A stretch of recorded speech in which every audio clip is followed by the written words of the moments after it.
Hey everybody, welcome back to the arcade. We got another special video for you today. This is Virtual On by Sega. It's built on their Model 2 hardware, and this game is very unique.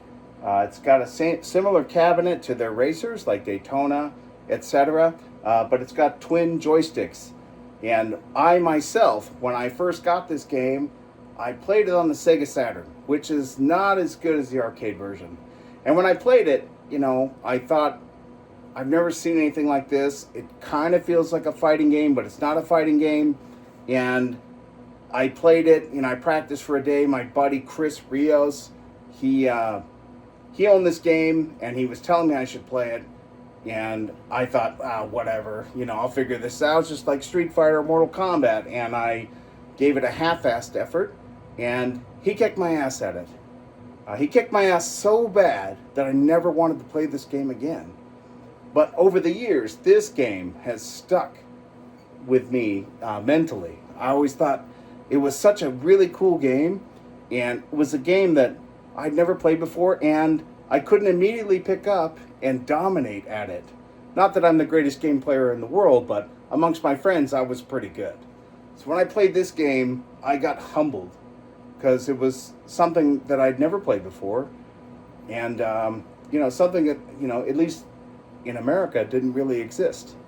It's a two-player mech fighting game. It's got multiple characters like Street Fighter. Every character does something different, and it's pretty awesome. You don't see these much anymore.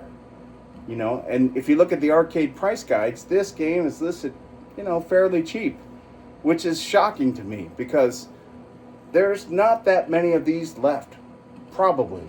The board is extremely temperamental. If you move it around, it's easy to break traces on the CPU, and they're difficult to fix. Thank God for Can I Repair Sega for fixing these boards. I got this machine from B-Kong. He is a YouTuber. He does a lot of modifications, emulation, stuff like that. I used to follow him during the pandemic, watching his one-up videos and things like that. He does all sorts of cool stuff. The guy, if you have an idea for modding an arcade, he's the guy you want to talk to. Anyways, he had this in his arcade, and he won it at Captain's Auction. And I'll post a video to I'll post a link to the video that he posted this. He won this game at Captain's Auction, and he won it. It's been sitting in his garage. But because I think B-Kong is probably more focused on modern stuff or emulation, this is not his cup of tea. He didn't want to get involved with fixing it, etc. So eventually he sold it. If you watch his video, only the left side of this machine worked. The right side didn't.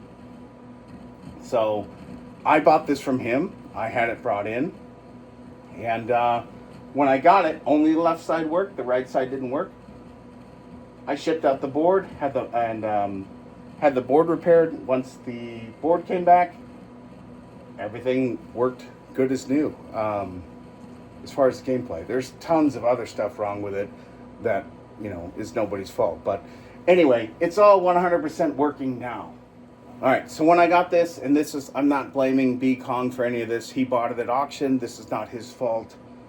He just never got around to fixing it. So some of the things that were wrong with this when I got it.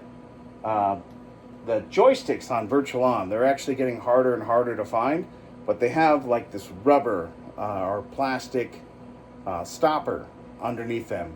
And the stoppers on all these joysticks were pretty much almost turned to gelatin, and they crumbled in your hands. So I called my arcade buddy, and we were able to actually manufacture our own out of almost like a rubber eraser type material and replace the stoppers on this.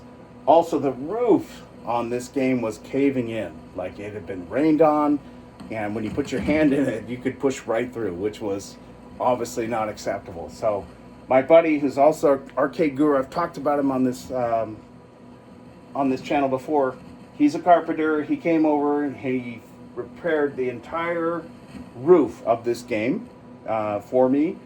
And when I opened I had this game working 100%, and I thought it was good to go. But then I opened up these toppers, and they had like a shop lamp in one, and then like a light bulb that you would just hang in your house in another, which is not acceptable, creating excess heat, which could damage the plastics, amongst other things, a fire hazard. So I had to replace those.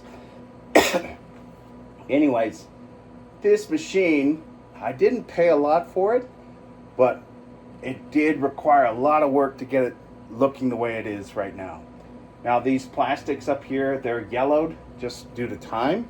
And you can do things to make them white again, but you can't really find this art. You can find some of it, but I'm not going to do that. I'm just going to keep it the way it is, yellow as it is, and I'm totally fine with that.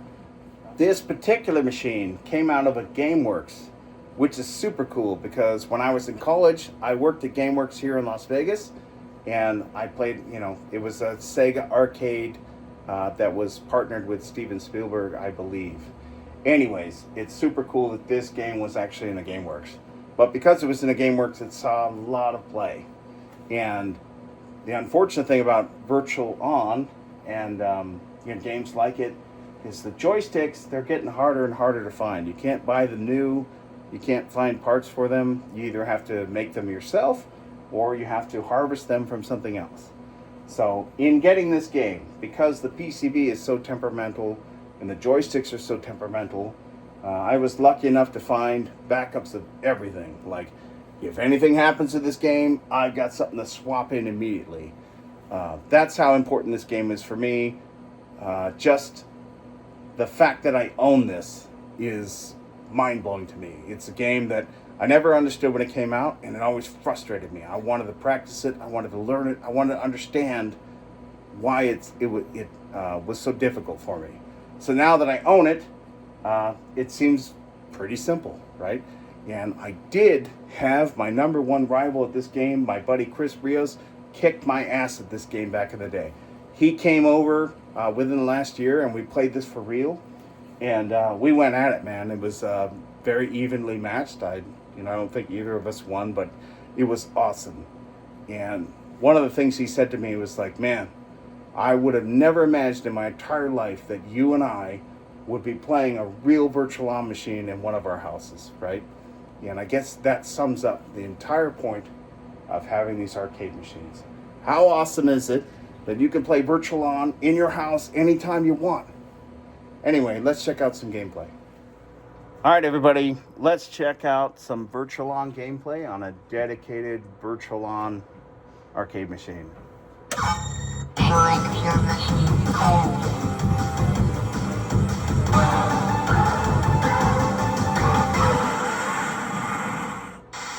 Motion mission. Flood and city. Get ready.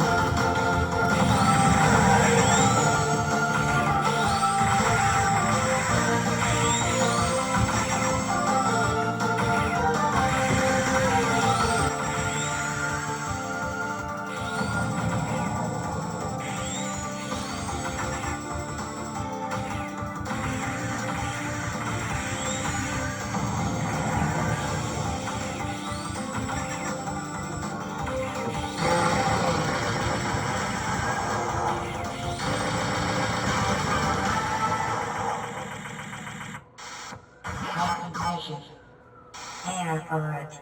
Get ready.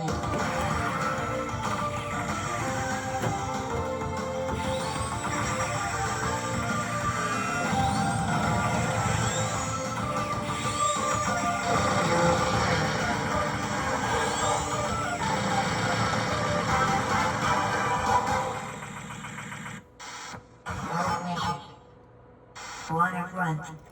Get ready.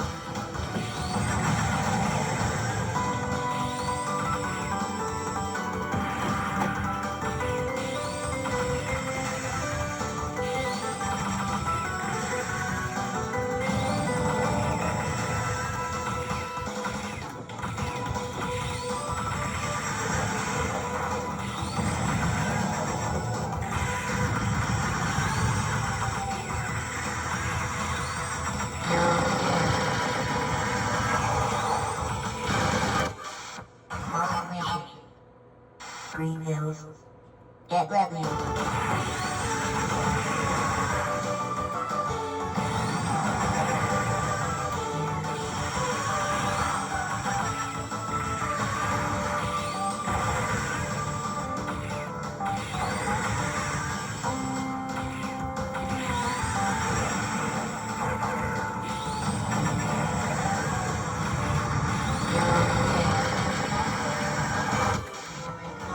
All right, let's check out some two-player.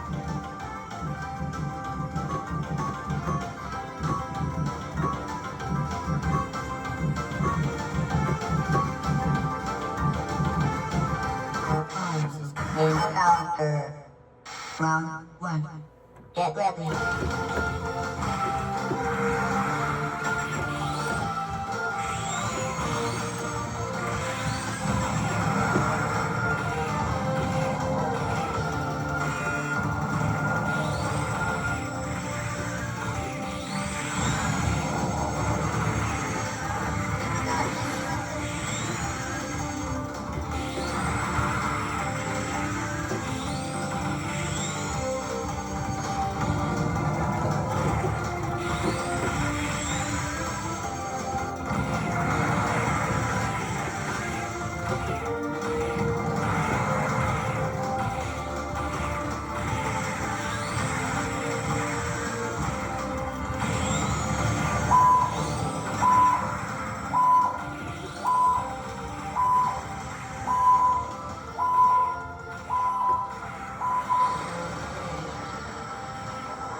Round 2.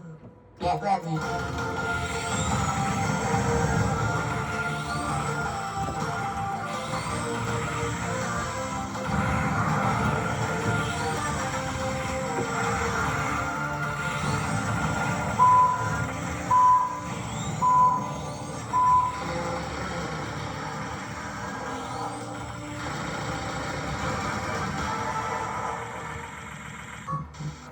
All right, so there you have it. This is Sega's Virtual-On. I could show you the PCB, etc., but it's very similar to a Daytona or any Model 2 game.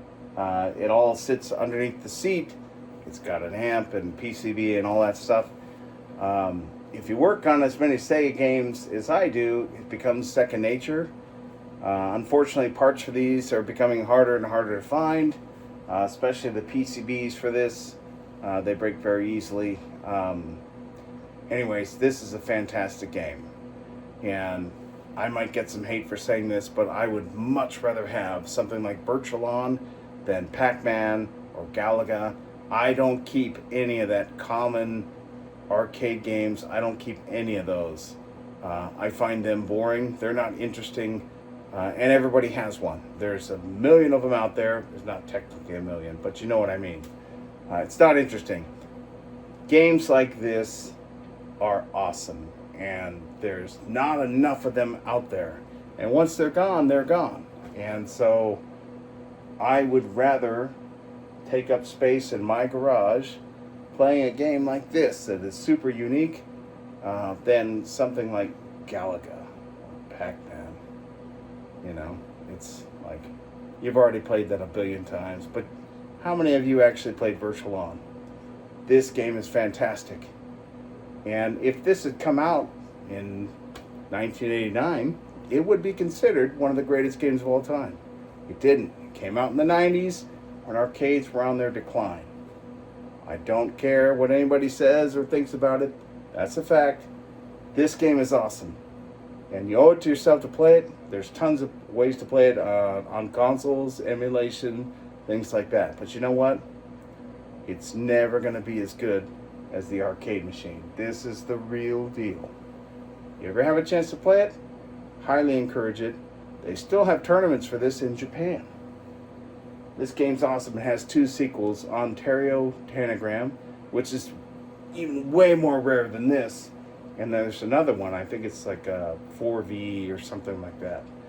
That game's awesome too. Check it out on YouTube. I would love to have one of those, but man, good luck finding that and being able to afford it if you do. Anyways, man, when I was a kid, if you had told me that I would have a Virtual machine in my house, I would have never believed you. I would have thought that was the greatest thing that ever happened.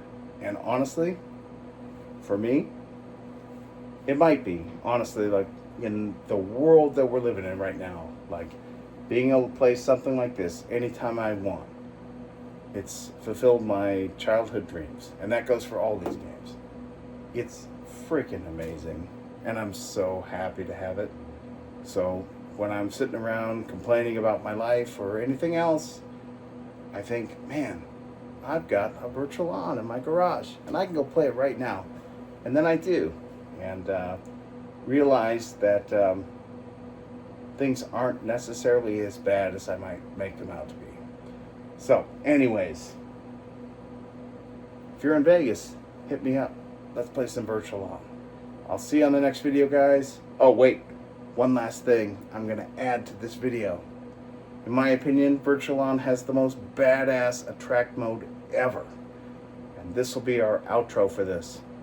The only weird thing is that when you set the outro, both machines, they fall out of sync. So you can only get it like the first 2 or 3 times that it happens. But man, it's cool. Just because the robot voice is the shit. So anyways, hope you enjoyed this video. Don't know when we're going to make another one, but I hope to soon. And I'll see you in the next one.